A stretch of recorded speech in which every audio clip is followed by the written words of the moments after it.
realest. Boy, I come here to get busy, and it won't be no different from all the previous killers. I don't miss with this, rap tighter than a Nike shoebox with socks as a Christmas gift. Can't swap a verse with me, I'm a saint till I ain't. Then somehow you shank with a fleur-de-lis. I don't need an army to arm me in me unless it's plenty. Don't care who do this or did it, I'm still gonna do my did it, coming with it.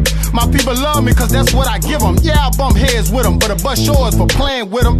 I cut the line to get in front of who you thought was next. I'm usually humble about this, but this ain't the time for that. So as long as these rappers know it ain't safe trying to try me, then hey, les éléments en roulé. You must not know I get out. I don't know what you come to do, but I come to do my thing. I don't know what you come to do, but I come to do my thing. Stop playing with me.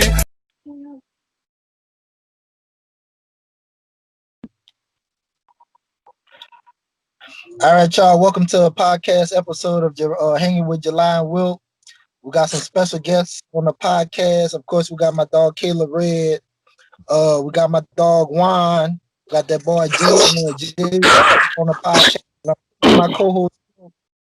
We just gonna be talking about the divisional round of the playoffs, but I'm gonna let everybody introduce themselves first. I'm going to start off with you, Juan. What's up, fellas? My name is Juan. I live over here in Lancaster County, Pennsylvania. Yes, Amish country.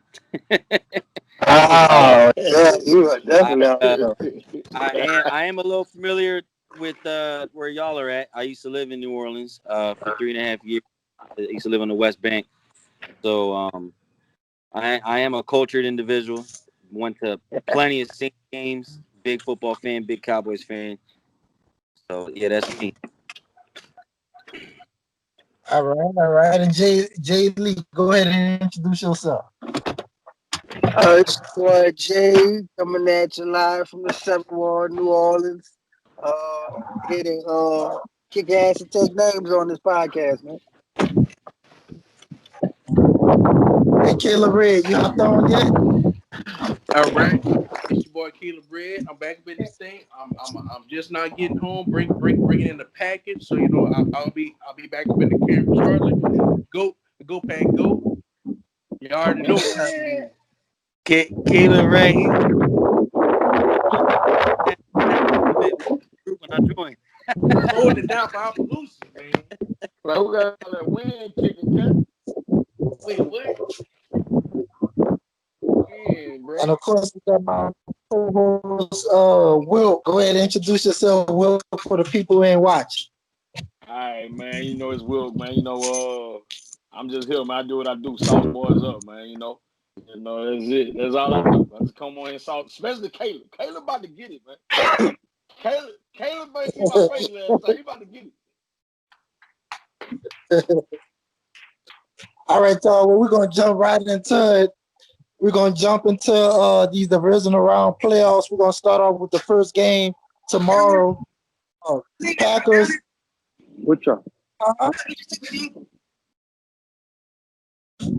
We're gonna start off with Packers versus Rams. I want to hear from you first on this one, Juan. The player that will have the most impact on this game, Packers versus Rams. Who you think will have the most impact on this game? To me, that's going to be Jalen Ramsey. If Devontae Adams gets shut down, which with the way Ramsey's been playing this year, Aaron Rodgers is going to have a hard time doing anything. Their Rams D-line is playing lights out. Aaron Donald's playing at a top level. I just don't think Rodgers has had to deal with that kind of defense and their kind of scheme this year.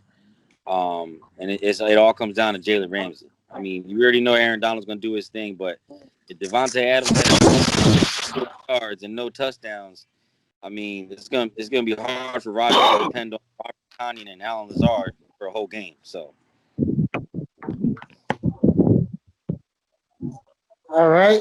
And Will, what you think about that? What you think about that take, Will? Man, look, I think he on the money. That wasn't the player I was gonna pick, but I somewhat agree. He gotta have a big game, man, in order for them boys to win. That's not the player I'm gonna pick, man. The player I'm gonna pick is the most obvious. Is Aaron Donald. We saw Aaron Donald get injured last game. They need Aaron Donald to come in healthy. This is the reason why.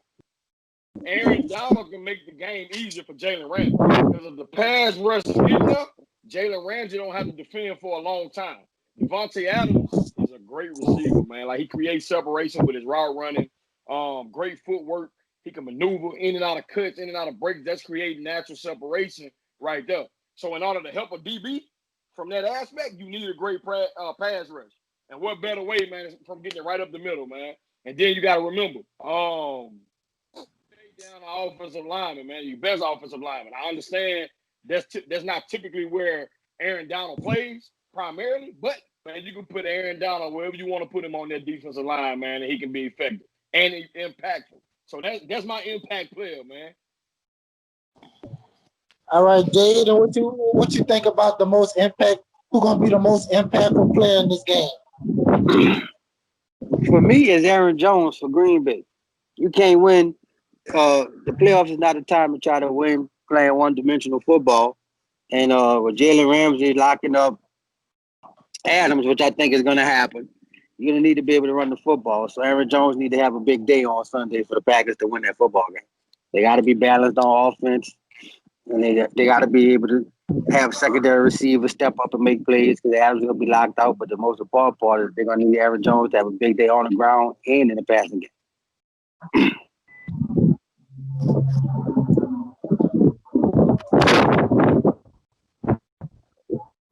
Okay, Kayla Red, I want to hear from you next. All right, I'm back. I just let some eat.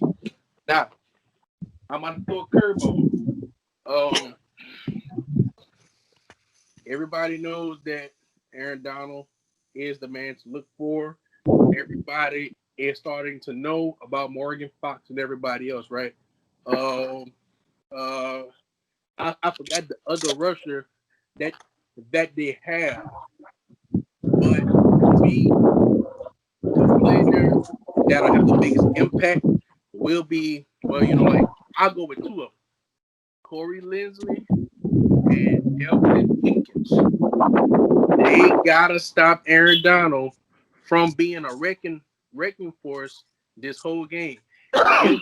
If the Aaron Donald can have his way, man, like Rodgers at times gets very, very timid whenever that he has pressure. So like it's very, very important for mainly Corey Linsley to have a great game. If he cannot handle Aaron Donald one-on-one, which I mean like he'll need some help, but like Corey Linsley gotta hold his own. If not, he can't really run the ball, he can't really pass the ball. But you gotta stop Aaron Donald first to actually get through to actually Jalen Ramsey and everything. Okay. Who has said Aaron Jones? Was that you, Jade, or Juan? Which one of y'all said Aaron Jones? That was me. Oh yeah, that's who I went with as well. Aaron Jones. I think it's gonna be another cold day. I don't think the Rams offense is gonna be able to put up 30 points like they did last week. In that cold. So I'm gonna go with Aaron Jones. I think Ramsey gonna kind of semi-lock up Devontae Adams. Like Adams not gonna have an explosive game, but I still think he's gonna have a good game. But I think Aaron Jones. Oh, I'm gonna go Aaron Jones. I'm gonna go AJ Dillon, and I'm gonna go Jamal Williams, all to have a big game. And I think that's gonna be the difference in the game, the Packers run game. I mean, I'm gonna say this: as far as the Rams defense, it's kind of weird. Even when they were dominating a little more a couple years ago, when Gurley was healthy and all that, as good as their defense, but they were kind of a bend don't break defense. They've always given up a lot of rushing yards, regardless. Every year, they always give up a lot of rushing yards. They've had a solid pass defense for a while. You got guys like Nick Scott, who's from my area. He comes in, he's a special teamer. He plays defense. He gets in, makes some good plays. He had a great pass breakup last week. So they do have some depth back there. But I think just as far as the impact, like I don't really think the running back trio of the Packers is going to matter because I mean, what happened last year in the playoffs? I mean, the Packers rode the shoulders of Aaron Rodgers deep into the playoffs. It wasn't really about Aaron Jones at that time. I understand this year was kind of a little bit different of a take. You know, Jones was injured for a while. Other people stepped up and played, and you know those running backs did well. But I just kind of think it's really just going to come down to how Aaron Rodgers is going to respond. Um, like my man said with their offensive line, you know, trying to keep Aaron Donald in check, and if those other D linemen can get a pass rush. So I just think that the running backs for the Packers are going to be kind of irrelevant. It's just going to be Aaron Rodgers against that D line, and I'm just not sure how it's going to go. I think the game's going to be close. It's going to be a close game. I don't see Well, anyone scoring 30 points. well, I'll say this, and this might be a hot take. If your prediction ends up coming true, and this all is going to be all about Aaron Rodgers, I think the Packers are going to lose. I don't think that they can win this football game with it being all about Aaron Rodgers. I mean, in the last 5 playoff games that they lost, they scored 22 points or less. That's not going to get it done. And that was all. uh, like I said, this is the playoffs at the time to try to win playing professional football. You got to be balanced. You got to have a good defense. And he knows that. Aaron Rodgers knows that. That's why he hasn't talked shit this year.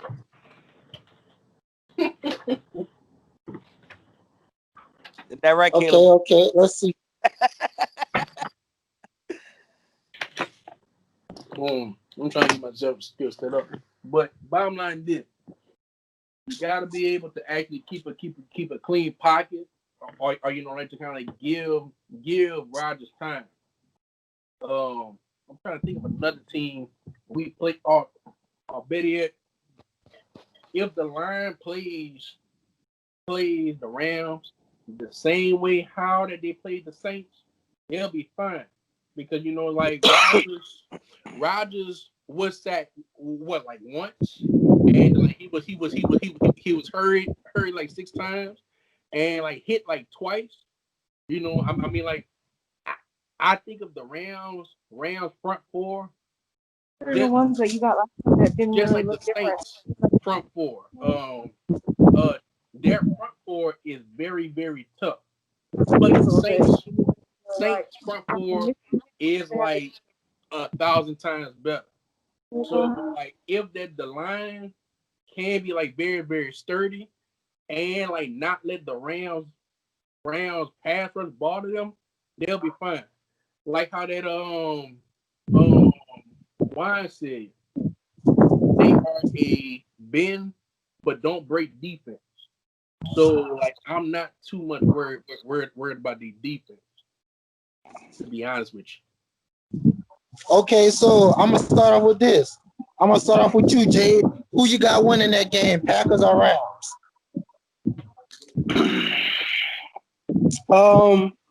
Winning that one, I'm gonna go with the Packers simply because um, I don't believe four fingers can win the game with four fingers. So this ain't Seattle that they playing. The Packers have a much better offensive line, even though Bakhtiari is out. So I expect them to protect Aaron Rodgers better than Seattle did last week. And I wasn't impressed with Jared Goff's performance last week, even though he did go out and get a win in the playoffs. Got to give credit for that, especially with a broken thumb on his throwing hand. But I don't see him being productive enough from a passing standpoint, given his injury and stuff, to pull it out. I think they're going to keep it close. I think the defense is going to keep it close. But I think the Packers are going to pull out the close game in Lambeau. I could be wrong, though. What about you, Juan? I got the Packers winning this game 27-20. It kind of goes along with my hot take, but I'll relax. I won't say my hot take for the game yet. Ready for that? But I got him winning 27-20. Goff, the way he was looking last week, it doesn't look like he's gonna score many points.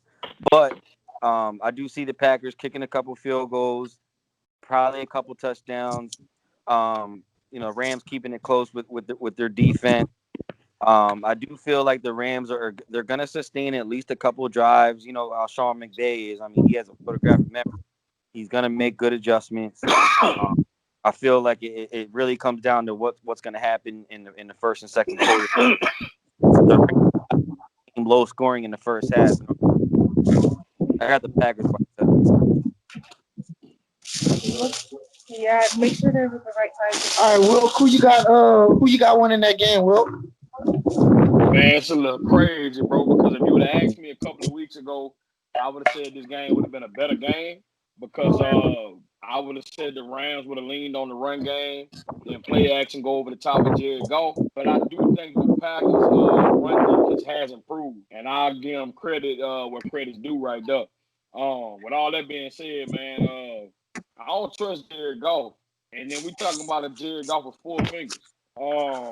Man, give me the pack, man. Give me the pack. Yeah, any chance the Rams might have had, they lost it with Jared Goff injury finger. With they any chance they might have had, they don't have a chance, man. I got us winning by 14. Like I got us winning big 14. I got 35 to 21. What you got, Caleb? I got Packers. I got Packers. 31-14. Damn.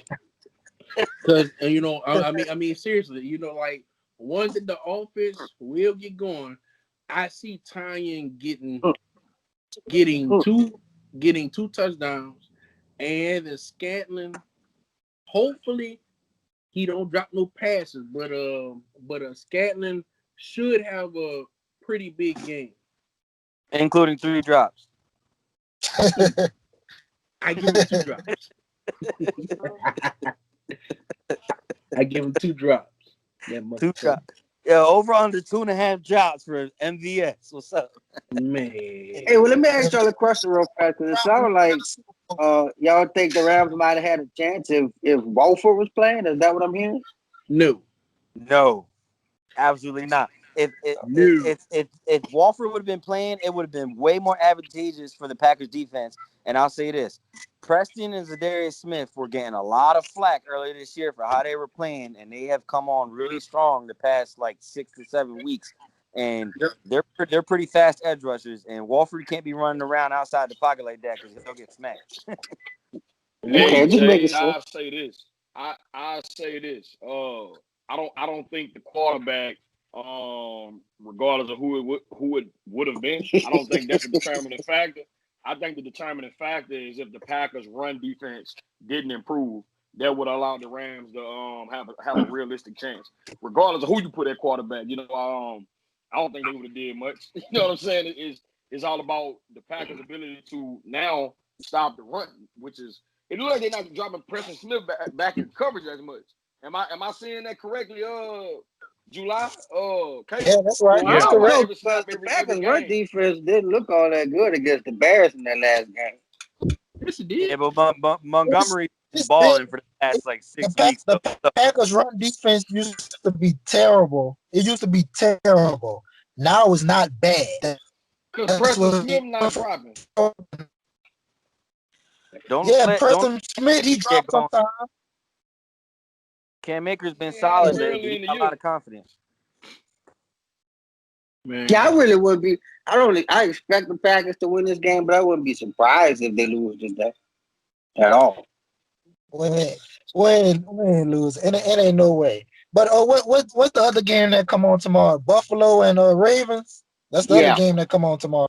All right, yeah, let's get into that game. I'm gonna start off with you on this one, Caleb. Uh, who you think will be the most impactful player in this game and why? Gonna be kind of tough, but I think that the most impactful player is gonna be maybe. Well, you know what? His name maybe Gabriel Davis. Um, as of late, this dude has been coming on very, very strong, making making big making big time catches and like relieving Stephon Diggs and John Brown of the coverages that like they were seeing. Um, um, I don't think that the Ravens will have an answer for him, being because like Humphrey will be on Stephon. You'll have Marcus Peters on like John Brown. Um, Jimmy Smith, he'll he'll be on Beasley, and then outside of that, you know what I mean, like take Tavon Austin is not really trustworthy to actually lock up Gabriel Davis. So I see for Gabriel Davis to do the same thing that he did last week versus the Colts defense. Because like that's what really got like Stephon Diggs going. Because like if that he wasn't really catching those passes and like drawing them towards him, Stephon Diggs wouldn't have had that big game like that.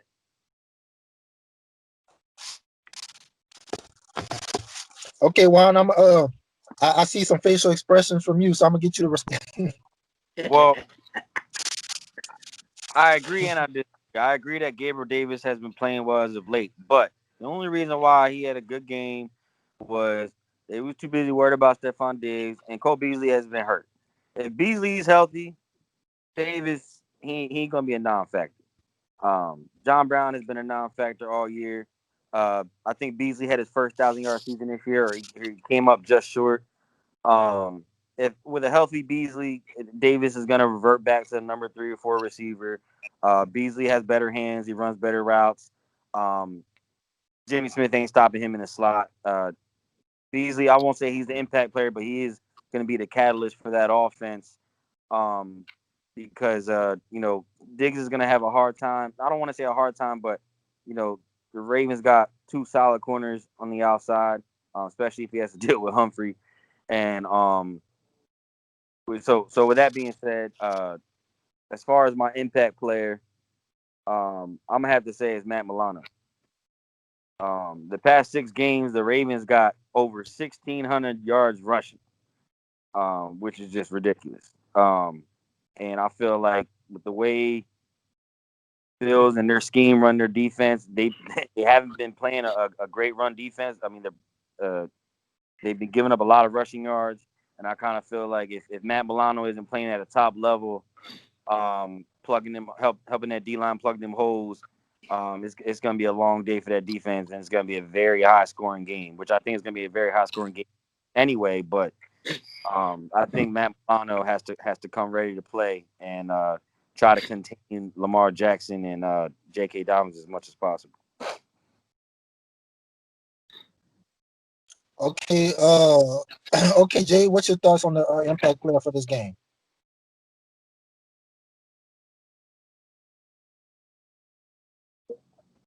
You're on Hello, mute, y'all. bro. You're on mute, Jay. Jay, you're on mute. He going ham too. I said I think my impact player is gonna have to be Josh Allen. And the reason I say that is because when I looked at the Ravens last week, man, they run defense, they fuck around. They held Derrick Henry like completely in check, and Buffalo is banged up at the running back position. So, and like I said, with the Packers game, you can't be one dimensional in the playoffs and win the majority of the time. You got to be able to do run and pass the football. I don't see the running backs being very impactful in this football game, so I think Josh Allen is going to have to be impactful, not just passing the football, but also on the ground making plays with his legs. He's going to have to get some chunk yardage, scrambling, making plays with his legs, read pass options, run pass options, whatever. But in order for them to have a chance, they're going to have to do more than just drop back and pass the football 40 times against the Baltimore Ravens defense. So he's going to have to make plays other than passing the football for them to win that game. He's going to have to outlet Lamar Jackson, basically. Okay. All right, Wilk, I want to hear from you next, Wilk. All right, so first things first, man.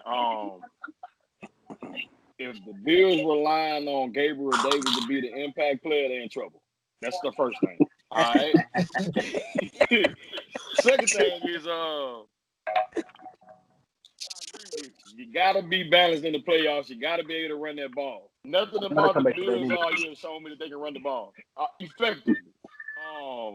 And then I'm gonna get the one because it drove me that one went before me because Matt Milano was also my impact player for the same reason. You gotta stop the run. If you stop the run for the Baltimore Ravens and you put Lamar Jackson in passing situations, you give yourself a chance to win. That's all it boils down to for me. And to me, when I watch it, Matt Milano, if I remember correctly, he's a converted safety. He played safety in college, and then he came in and he started playing linebacker in the NFL. And when I watch the Bills games, he get washed, man. When them offensive linemen get to the second level, he can't really. I don't know, dog. He can't get off those blocks, man. So it's gonna be very, very imperative for them to put him in successful situations to where the defensive line eating up some of those blockers so he can run free. I don't know if it can happen, to be honest with you. I think J.K. Dobbins gonna have a big game.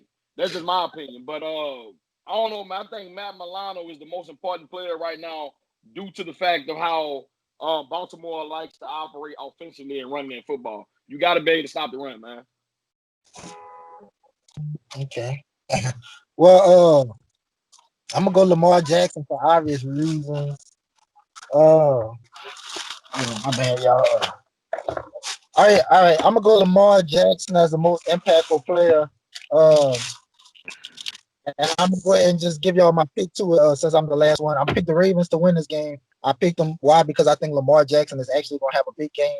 He didn't have a big passing game last week, but I think the most important thing is he got the monkey off his back.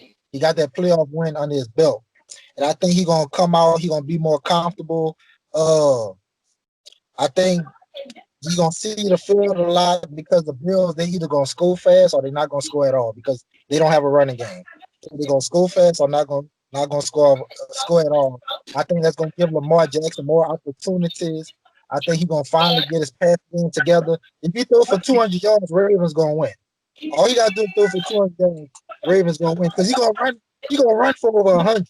That's automatic. He gonna run for over 100. So I got Lamar Jackson as my impact player, and I got the Ravens winning that game by 6. I want to hear from you, Jay. Who you got winning that game? I got Baltimore winning that game, Oh, and come here, here's man. why. That's really like y'all said. Matt Milano is important to stop Baltimore running game. That's really there's really no stopping Baltimore's running game unless you putting up points. You have to put up points to get them to pass the football. If it's 20, if the game's going to be 20, 24 points, Baltimore's going to run the ball all game. And you really can't stop Lamar Jackson running the football. You can stop their running backs, but you can't stop, a quarterback with 4.3 speed that could take off and he's down the field. You can't stop that. The only way you can stop them, their offensive philosophy is to put up points. I don't see Buffalo doing that with a lack of a running game.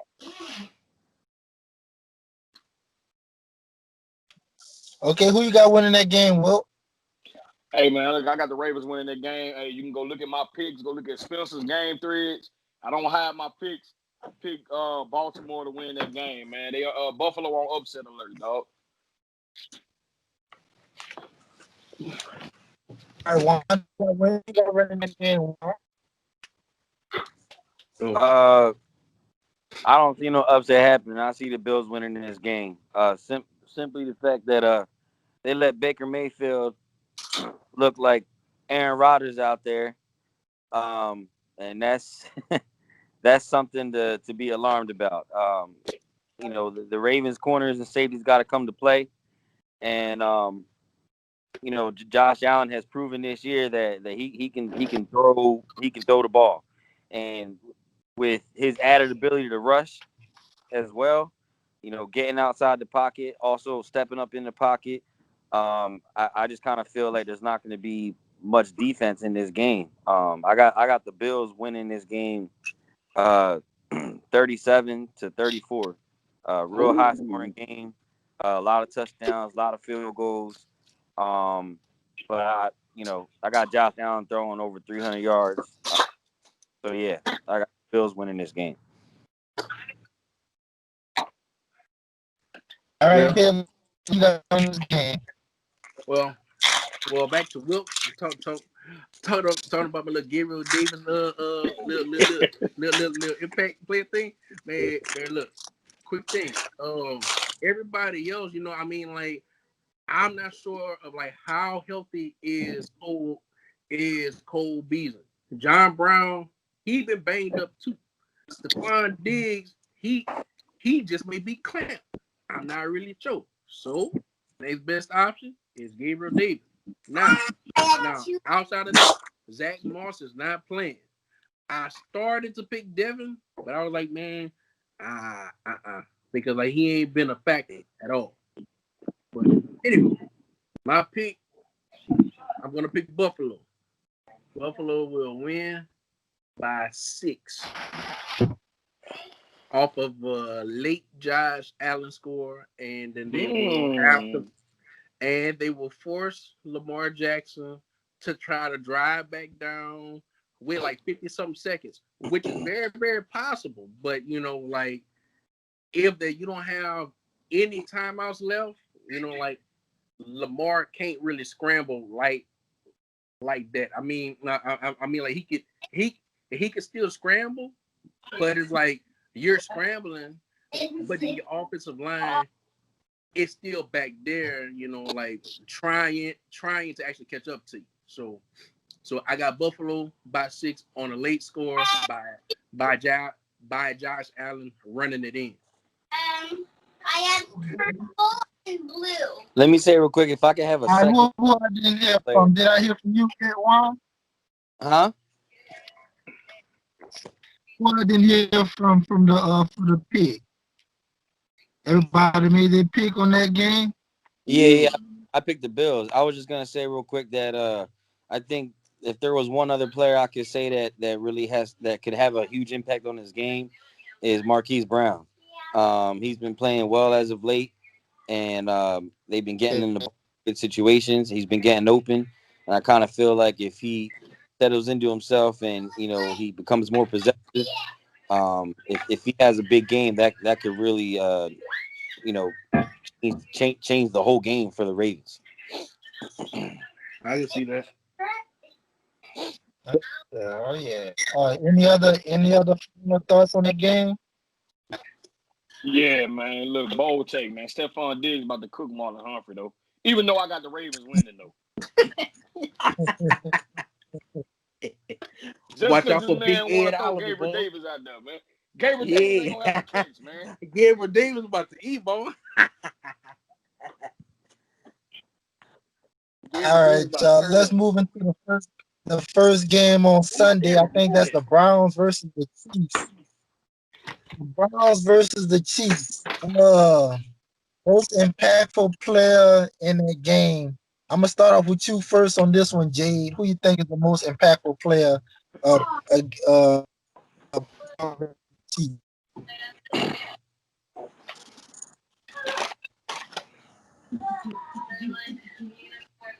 You on mute again?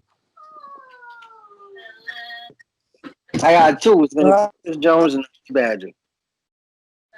And the reason I say it is, like, I don't know how many people know this, but Chris Jones been pretty much MIA this year. Y'all notice that? He got like 7.5 sacks on the season, and the Chiefs are not very good at getting pressure on the quarterback. And I think Cleveland will be able to run the ball uh, pretty lopsidedly in this game. So they're going to have the play action pass working, which is what one of the things Baker does well. So they're going to need to generate pressure on the quarterback, and Chris Jones is going to have to show up this game because he's been MIA all season long. And the Honey Badger are going to have to make some plays in the running game on defense because, like I said, I think Cleveland's offensive line is going to dominate the line of scrimmage against Kansas City's defensive line running the football. So he's going to have to be all over the place up at the line of scrimmage to help put a lid on Nick Chubb and Kareem Hunt. And Kareem Hunt, he already said that, this game been on his mind for a while. So I expect him to try to show out on Sunday. All right. Right. Nick Chubb show out every game. He averaged like damn near 6 yards a carry for his career. So the Chiefs defense is going to be big this game also because they're going to have to get Cleveland off the field. Because if Cleveland can work the clock, this could be an upset alert. So they're going to have to do a good job of getting Cleveland off the field on third downs and holding their running game and check on second down and getting them to third and longs and trying to make Baker Mayfield beat them. So Chris Jones and the Honey Badger are gonna have to show up on Sunday. All right, Caleb, I want to hear from you next. Who is my impact player? My impact player will be Travis Kelsey. Of course, it's a given. He is hands down the best weapon for the best and most consistent weapon for Mahomes. Um, I really don't have like nobody over there on like Cleveland really stopping Kelsey at all, like at all.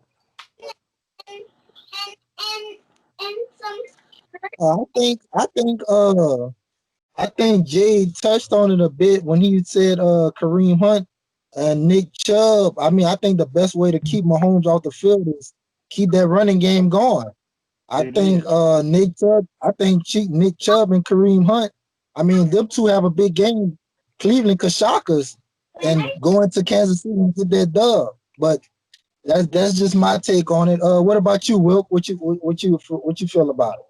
Well, man, I ran track in high school, man, and we had, on a 4x4, man, like the third leg is usually your whole person. They hold that lead till you get it to your ankle. You know what I'm saying? So, I'm gonna have to go with Chad Henne, man.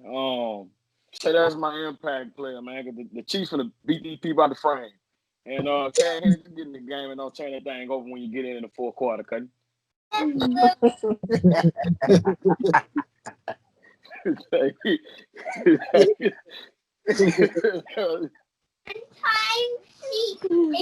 Oh yeah, I'm done. Oh, y'all thought What's I your had a thoughts real on it, player. Ron? That's it. Chad Henne from my area too. um,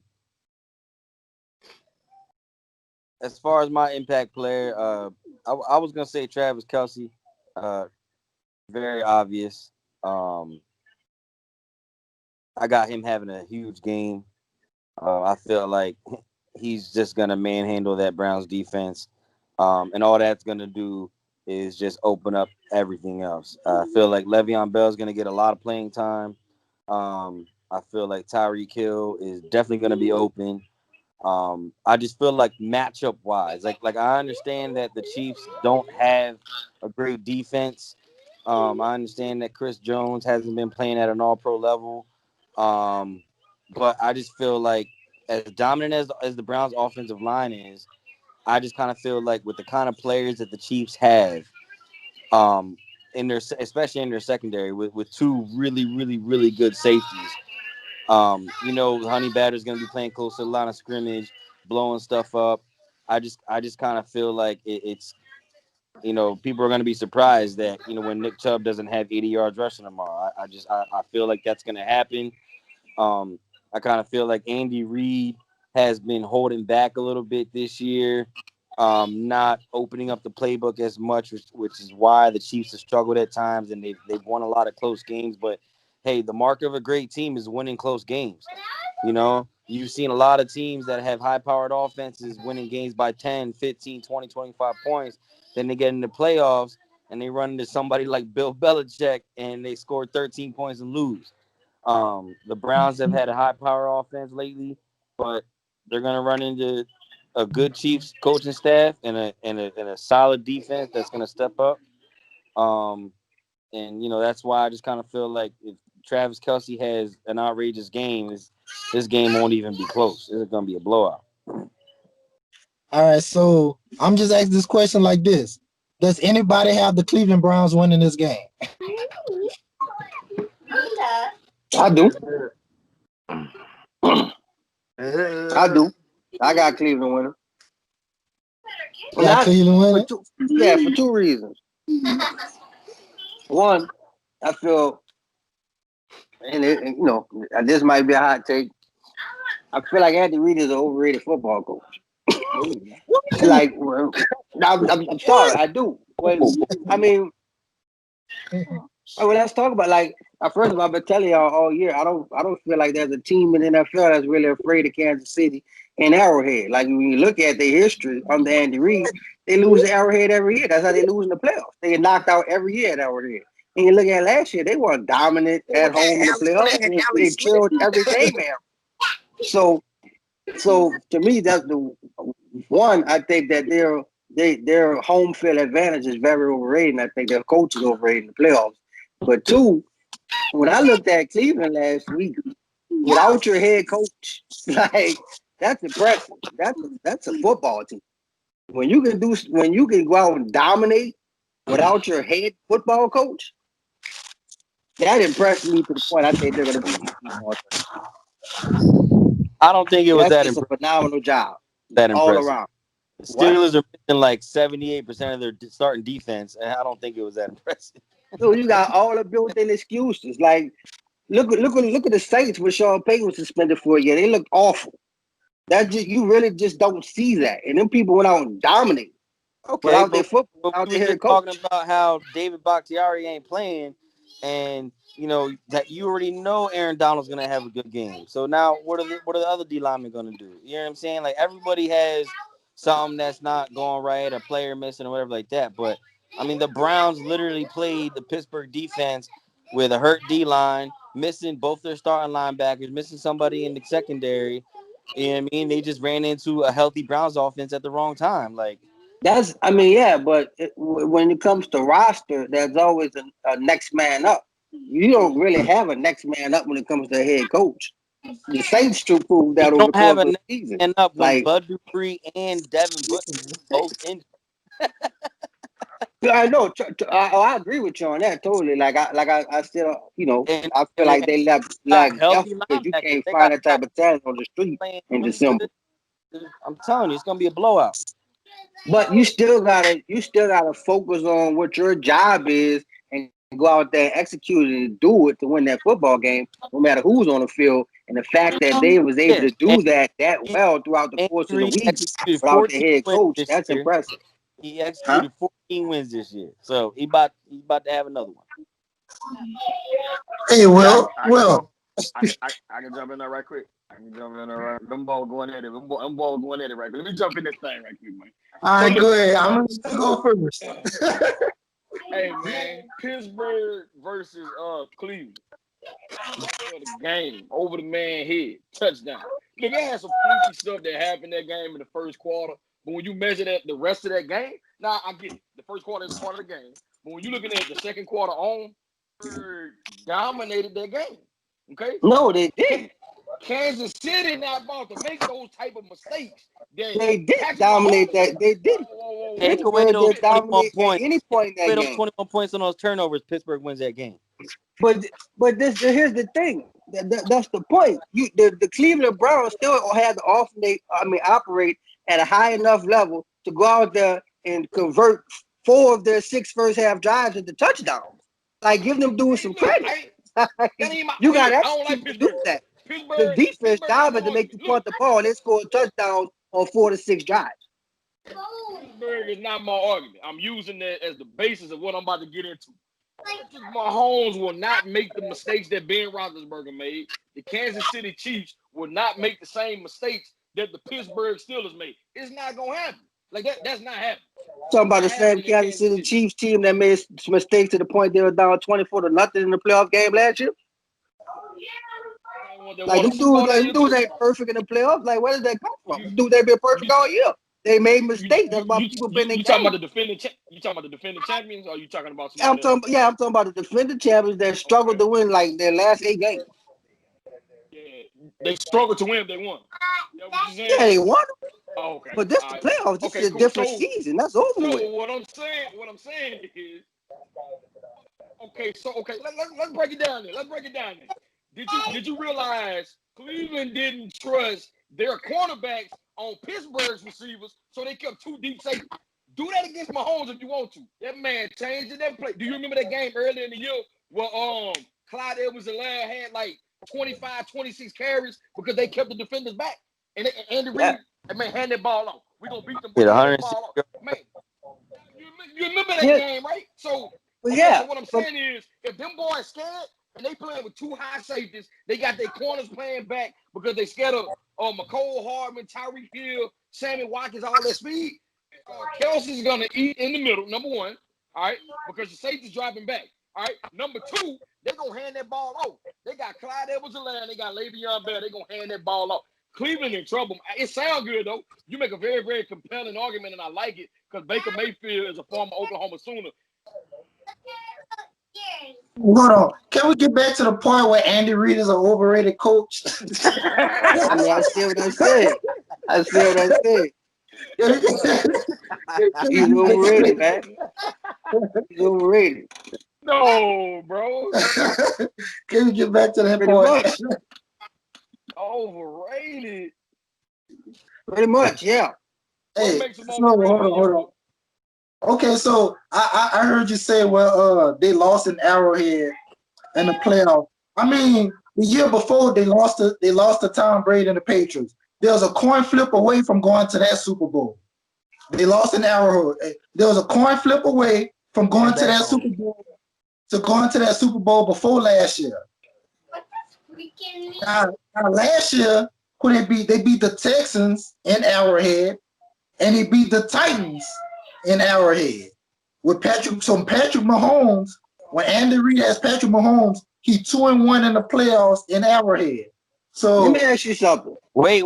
Something. Yeah, and you forget, like I said, with how they coach, don't be surprised if the Browns do not have a lot of rushing yards. You know that Derrick Henry had 21 carries for 60 yards or something like that last year against the Chiefs in the playoffs. I was getting to your point. I was getting to your point. The Titans are one running back team, though. The Browns aren't. No. Oh, hold on. They're not. They got Kareem Hunt too. This man led the league of rushing 2 years ago. Hey, the Titans may have one running back, but that one running back just rushed for 2,000 yards. So yeah, it is what it is. The Chiefs proved that they do have a home field advantage in the playoffs. I mean, you cannot say that they don't have a home field advantage. Let me ask you this. Let me ask you this. Do you guys, honestly believe Kansas City and Andy Reid coming back from 24 down against Bill Belichick and Mike Tomlin in the playoffs? Because Bill O'Brien got fired for a reason. He didn't belong in the NFL. The fact that his team up 24-0 on you speaks more to me than you winning that game, because they shouldn't have been up that much in the first place. He's a horrible coach. He don't belong in the league. Hey, Kenny, let me answer that real quick, Kenny. I'm gonna be done on this topic. So your question was, do we really believe Mahomes and Andy Reid coming back from 24 nights? Yeah.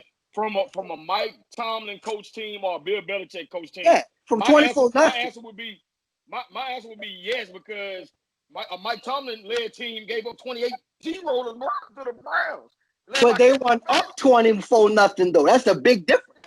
They went down 28-0 in the first quarter, and you expect me to come on, man, to the Browns. Hey, bro, do you remember Peyton Manning's first Super Bowl run? How the Colts had to come back to beat the Patriots? Do you remember? Do you remember that? Like, it's been.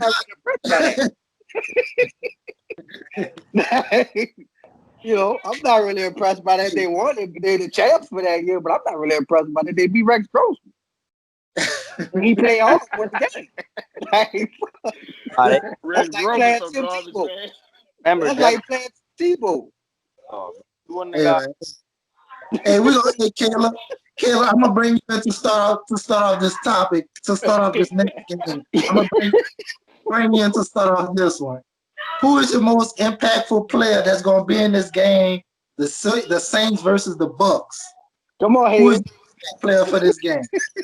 Here we go, man. Who is my impact player for the Saints and the Bucks? Fair enough. I'm gonna be honest with you. Alvin Kamara.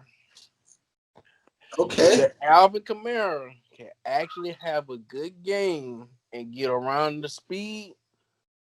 That will be the difference maker between the Saints moving on to the next round. The first two games, Kamara did not look good. First game he only had like 17 rushing yards or something like that. The second game he only had, I think it was like 30 something. I don't remember, but like receiving wise, he couldn't even get going at all. Now, last week Devin White did not play. This week Devin White is playing. He is cleared from off of the COVID list. And like I do remember very, very vividly that like Tampa Bay has two stellar middle linebackers out there. But can Kamara actually shut me up and prove that he can, one, run the ball, and two, actually have a good game against some good fast linebackers? Okay. All right, Wilk, I'm gonna get you to respond to that first, Wilk. All right. I mean, I guess to be honest with you, Kamara catch the ball, they should not even count the yards because clearly, like, running back's not supposed to catch the ball, right? Like, yeah, that's reserved for receivers. No. That's ain't that the narrative? That's not what I ever. Right? No.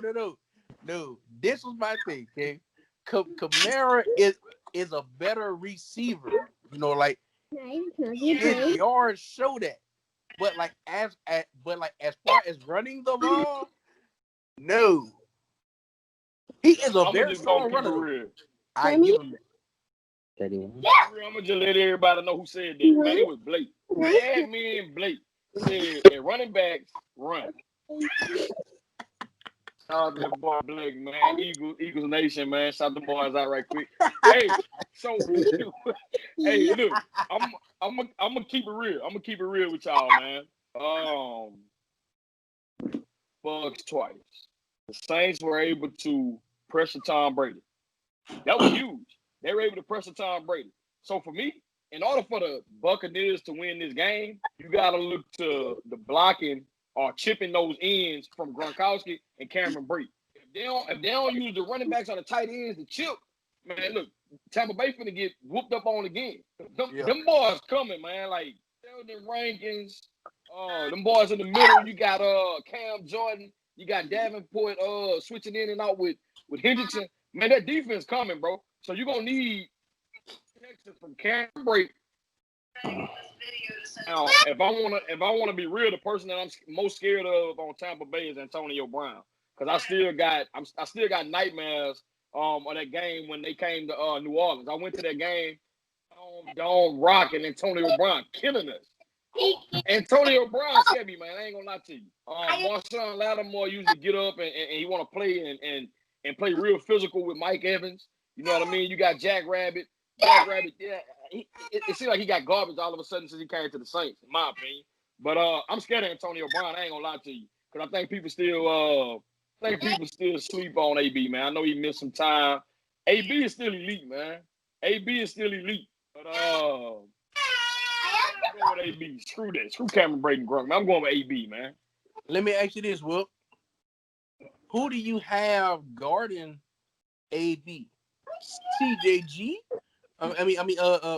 CGJ? Or do you have like Patrick Robinson or like somebody else guarding AB? It really depends on where he line up. AB normally on the outside. If he on the outside, Gardner Johnson ain't going out there. It depends. It depends on the alignment. But the person that'll probably shadow will be Marshawn with Mike Evans, dog. Man, I think everybody else is gonna be based on alignment, dog. Hey, yeah, all right. Hey, let me hop in. Let me hop into this one right quick. In order for Tampa Bay to have a chance to win, Mike Evans, hey, bud, he have to shut Marshawn Lattimore up. That's the only way. Ain't gonna happen. Marshawn Lattimore been locking this man up. I think he made memes up about it and everything. Like how many catches, how many yards he been having. If the Bucs want to have a chance to win, Mike Evans gonna have to have a big game along with I got an impact player on both sides. My impact player on the Saints is Drew Brees. Drew Brees can start off slow like he been doing the past couple of playoff games where he start off slow, but then he get hot in the second half. But sometimes it get too late. Like luckily he was playing the Bears last week. The Bears ain't have no type of offense. That But nigga as dropped that y'all damn know, ball. the last couple of playoff games, he been starting off slow and then he get hot. But he ain't gonna be able to afford to do that against Tom Brady in this offense because I think they're gonna come with a new game plan, a new scheme, and the Bucks gonna put points on the board. It's just the Saints gonna have to put points up with them, and Drew Brees not gonna be able to start off slow because if the Bucks get a lead and they actually running the ball more than they passing it, I think that's gonna make the Bucks more dangerous. Uh, but I got Drew Brees as my impact player on the Saints, and I got Mike Evans as my impact player on Tampa Bay. Juan, let me hear from you and that pretty little baby. Um, y'all kind of touched on the guys I was gonna say. My impact player for the Bucks was gonna be Devin White because he's back. The dude is elite. He's fast as shit. Great in coverage. I kind of feel like I don't want to say the Bucks defense fault is gonna fall on his shoulders, but I mean with him back and you still got Shaq Barrett, you still got Levante David. I mean, whew, all three of those guys back healthy. Um, I, I just kind of feel like it's gonna be a completely different game. For the third time this season. Not only that, but I know it's kind of superstitious, but the previous two times they played was prime time. Tom Brady was 0-2 against the Saints. The game is at 6:40, so it's not considered prime time. I kind of feel like since it'll still be daylight, I guess that's going to be another advantageous factor for Tom Brady. You don't have to play late at night. He always plays well in early and afternoon games. It's just a fact. You can look it up. But the other guy I was going to say was going to be Antonio Brown. I just kind of feel like Mike Evans isn't going to be able to do much against Marshawn. It happens every time. He might have a touchdown, but he'll have like two catches for 30 yards, in a TD in the red zone. But, I mean, people don't realize AB has a touchdown in like 6 straight games or something like that. He's playing like a number one receiver right now. And not only that, but remember Scotty Miller's still healthy. You got Godwin too, and the fact that Brady has built such a great rapport with AB this last like 8 weeks, that's scary. Like, I mean, it, regardless if Mike Evans is blanketed or not, you still got another elite receiver on the other side of the field, and none of those Saints corners can cover him. I'm sorry, none of them. None of them can cover AB. I mean, you could put Marshawn on AB, and I still think AB gets 100 yards. I don't ever He remember done a corner. already cooked Marshawn. I don't ever remember a corner AB 1-on-1. I'm sorry. So, you know, that's my take on it. And as far as my pick, since I'm the last one to go, the Bucks are You're not gonna the win. last one to go. No, my Bucks are gonna win this game. Ooh. All right, Jade, what you got, Jade? Well, my impact person, and I'm just gonna say impact person because it's not a player. My impact person for this game is Coach Sean Payton, and there's a couple of reasons why. One, Sean Payton has been his coaching to me has been very subpar in the playoffs for a while now. I don't like his game plan. Like last week, I was very underwhelmed with all that cute shit he was pulling, all the misdirect. Like we didn't need to do that against to beat Chicago. You could have beat Chicago straight up, and you could have lost the game with some cute ass plays you were trying to run. I don't like seeing that. He do too much of that on Sunday. We're gonna lose. Um, and also because we've beat this team twice this year, and not only have we beat them twice, we've dominated them twice. We're a better football team than them. He's a better coach than Bruce Arians, who I think is average at best. So if he loses this football game, it's a big indictment of him. It'll be because he didn't get his team coached up to play, and his coaching was subpar, which will be another playoff failure for him. So I think he's the impact person for the Saints this coming week. It's going to be all The credit to Sean Payton if we win, and it's gonna be all the blame to Sean Payton, or at least for me, if we lose. Quick question. Okay. Before you get into the picks, you said that Andy Reid is very overrated, right? Yeah. Wouldn't that make Sean Payton overrated as well? Because if Sean Payton has cost the Saints games in the playoffs to actually get to the Super Bowl. No, well, here's the difference for me and why I can't put Sean Payton in that category yet. The reason I put Andy Reid in that category is because throughout Andy Reid's career, to me, Donovan McNabb made Andy Reid. The No, success, no, the Brady. success, no, Andy no, Andy no, Reid. no, Let me finish. Andy Reid's no. success from the end of his run with Donovan McNabb to getting Patrick Mahomes as quarterback was mediocre at best. He didn't win a playoff game after Donovan McNabb till he got Alex Smith. He didn't win a playoff game with Michael Vick. So to me, his success is dependent upon his quarterback. Whereas so far, for what I've seen from Sean Payton, that's not the case. I feel like Sean Payton is a better coach without Drew Brees than he is with Drew Brees.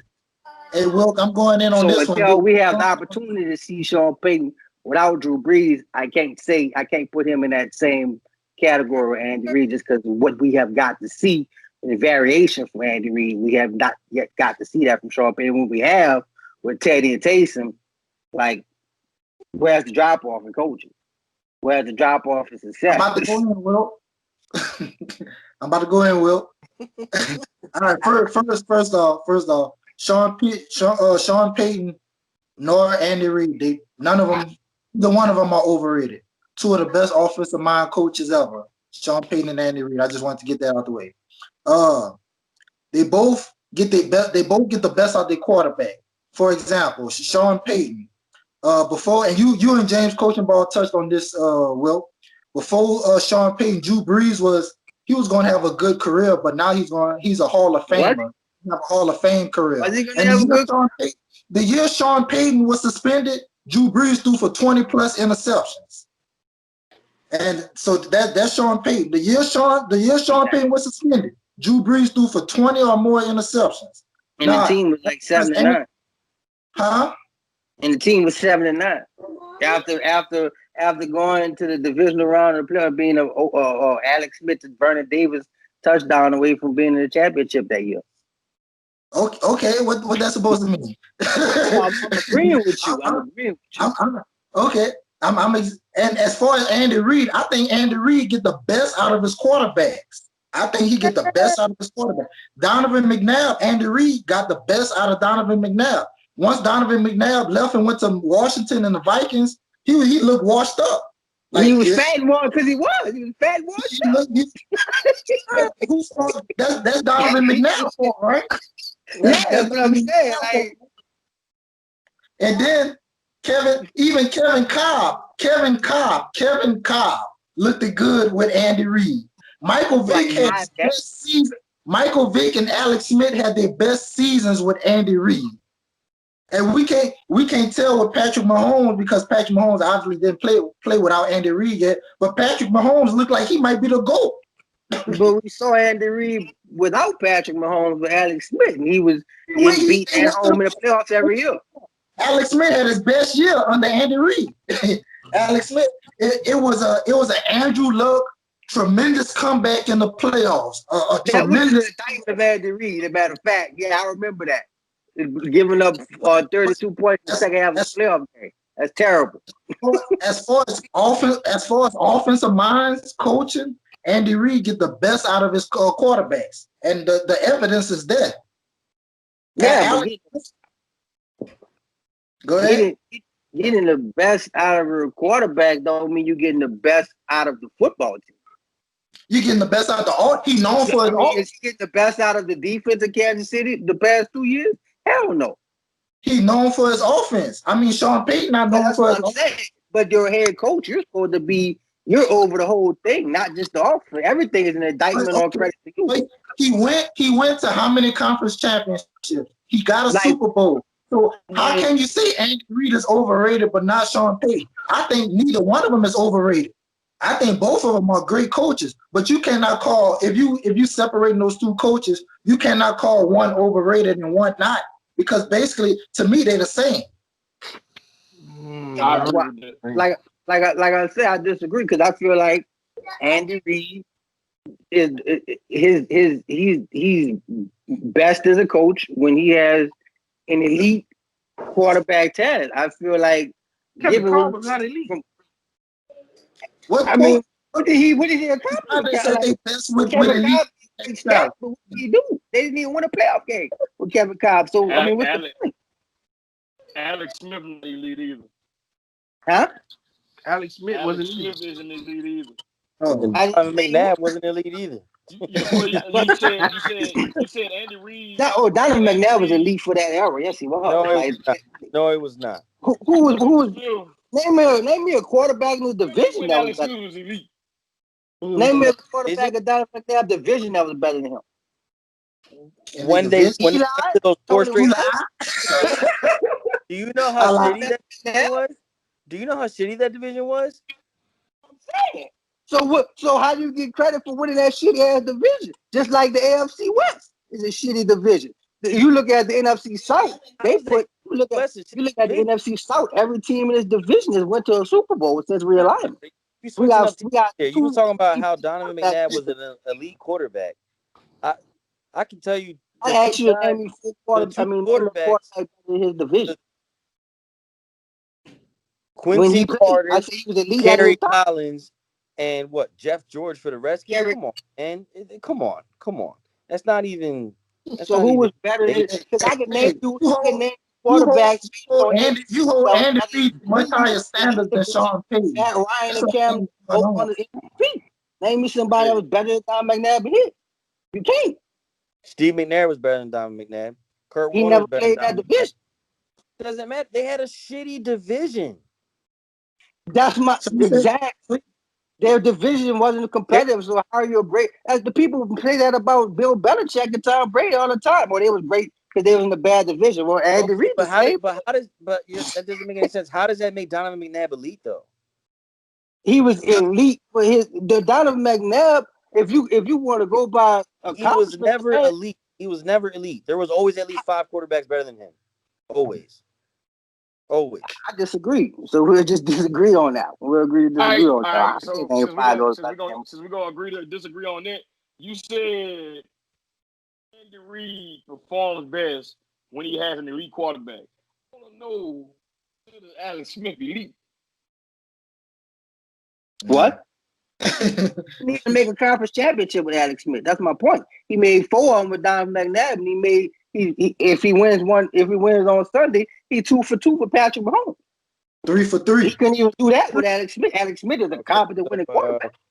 So what about Sean Payton? He must be a shitty coach then because he obviously doesn't perform best with an elite quarterback because he's had Drew Brees for the past 15 years and he's been to I exactly one Super I Bowl started and this one off conference by championship. saying what I've seen of Sean Payton, he's a better coach without Drew Brees than he is.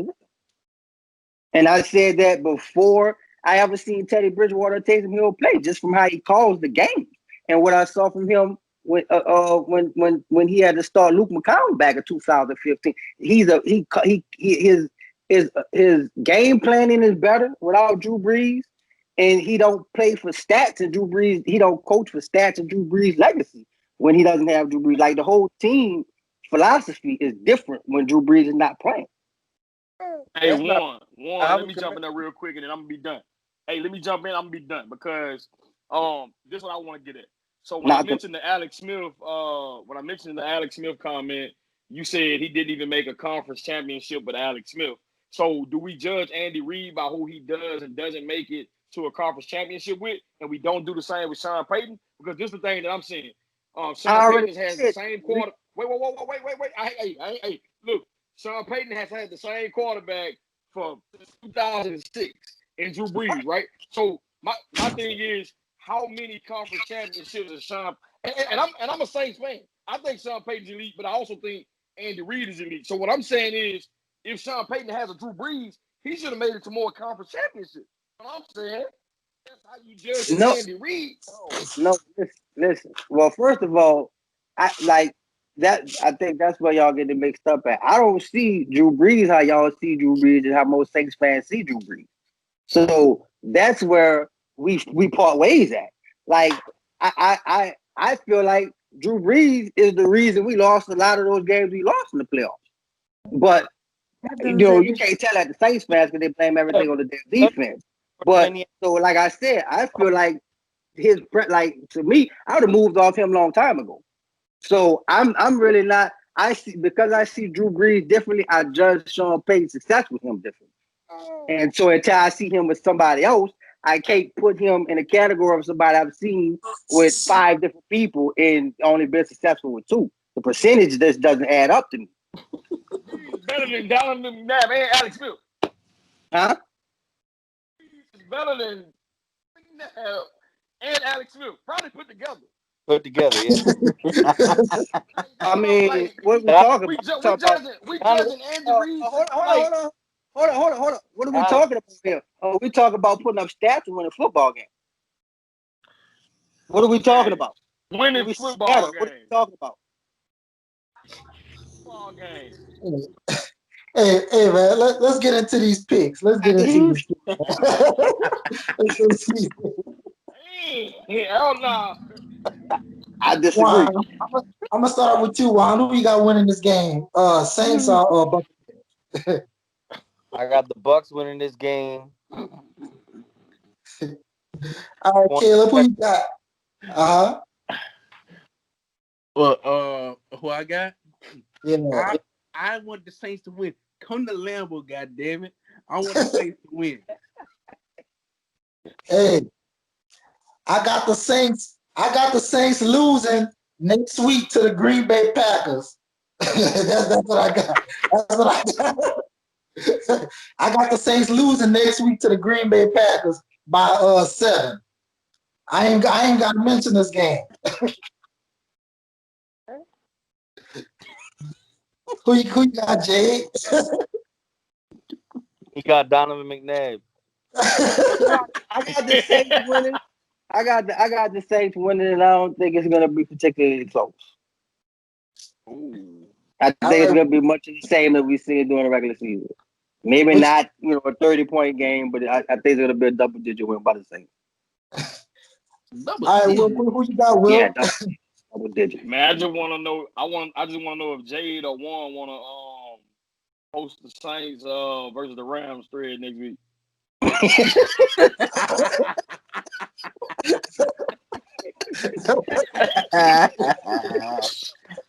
You know what?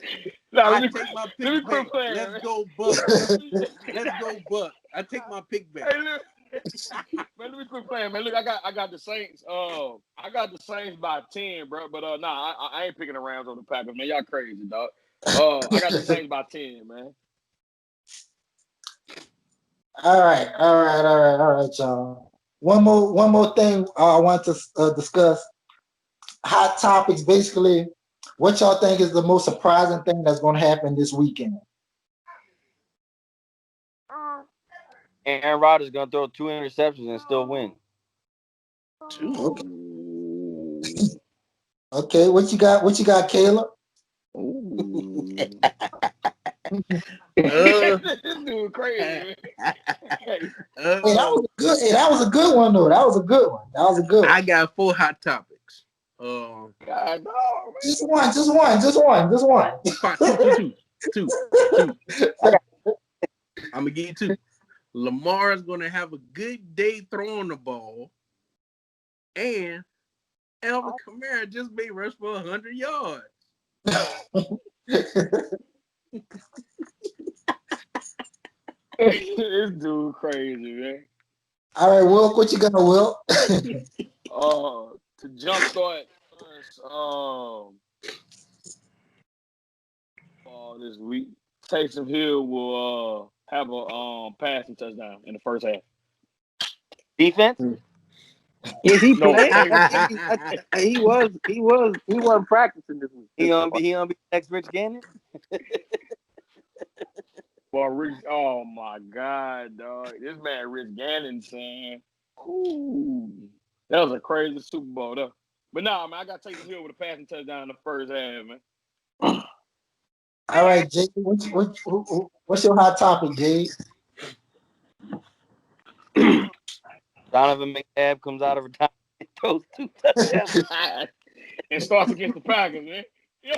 I got two Monday morning headlines for y'all. Browns upset Chiefs. How did this happen? And Monday morning, people are gonna be asking after the Bucks get another thrashing by the Saints. Should Tom Brady retire?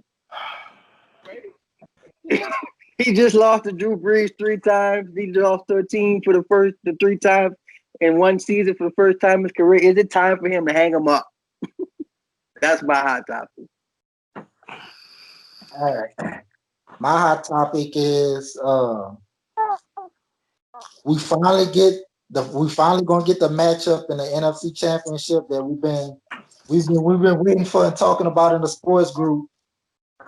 We can forget about what happened in week 3. Forget about what happened in all the past games. We finally gonna get our matchup we all been wanting. Packers Nobody versus on Saints. Brees and 4 fingers, man. Drew Brees versus Aaron Rodgers to go to the Super Bowl. Drew Brees versus Aaron Rodgers to go to the Super Bowl. Caleb or Jay, one of y'all could do that thread. Y'all could flip a coin. Hey, honestly, Let him host. I want to see that though, because honestly, if the Saints win the Super Bowl, I want to see Breeze go through Brady, Rodgers, and Mahomes to do it. That'll be the great cap to his career. Hey. He ain't going all the way. God dang. Stop hyping this bum up. He ain't going all the way. All right, Hey, so man, I think it's all.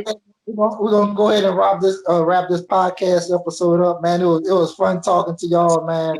Definitely got to do it with y'all again, Juan and Jade, man. Y'all entertaining. I'm down anytime, bro. I appreciate it. You know, I'm always sending you invite to come through. You know, it's always a pleasure, bro. Appreciate it. Thank you. Appreciate it, man. Thanks for having me. Yeah, bro. I want to say, man, I ain't have much interaction with you in a group. You know, we talk every now and then. But I enjoy having you on, bro. I enjoyed having you on. Jay, we go back and forth all the time. So I was excited. Man. I was like, we got to get this man on, dog. Man, this man really get got this back man on. You see this man, Caleb, bro? This man went changed, man. It's time, baby. Hey. This man crazy, dog. It's time, baby. I got my little thingy too, bro. It's time, Man, baby. who got the cowgirls in the caption, man? Come on, man. Get the turds out of here, man. Amari Casper. This is a winner's circle over here, man. What you doing? Hey, we're going to talk about 5 Super Bowls now. Man, we ain't talking ancient history. We talking current events, man. Current events, you got a Yankees cap on. When the last time they won the World Series? Hey, man, this is the cap. This is the cap. Hey. Yeah, I think I was 8 when the Cowboys won their last one, though.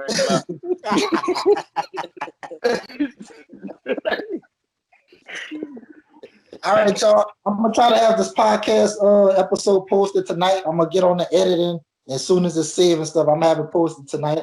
I'll make sure to tag y'all in it. Hey, Jay, right, bro. All right, buddy. Hey, Jay, all right, man. Y'all be easy.